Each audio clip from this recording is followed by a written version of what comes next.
Welcome to Luca is a Billionaire, where the only thing I invest in is your answers.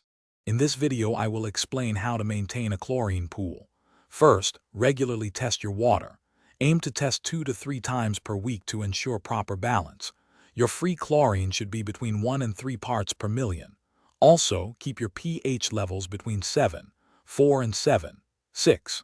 This range is crucial for swimmer comfort and helps protect your pool equipment from corrosion or scaling.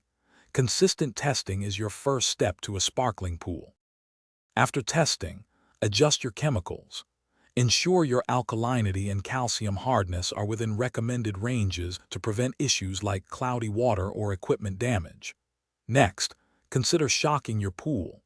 This powerful treatment should be done weekly or after heavy use to eliminate contaminants and prevent algae growth. Remember to always add chemicals slowly and carefully, strictly following the product instructions for safety and effectiveness. Physical cleaning is just as vital as chemical balance.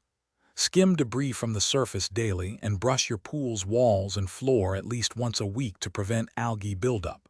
Your filter is the pool's kidney, so run it for 8 to 12 hours daily for optimal circulation.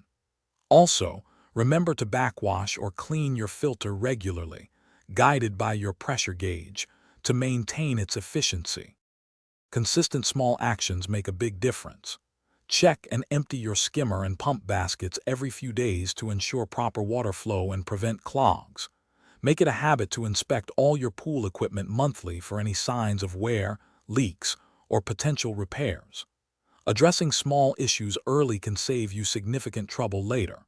And hey, for other great deals and to make meal prep easy, check out the link in the description for some fantastic leak-proof containers.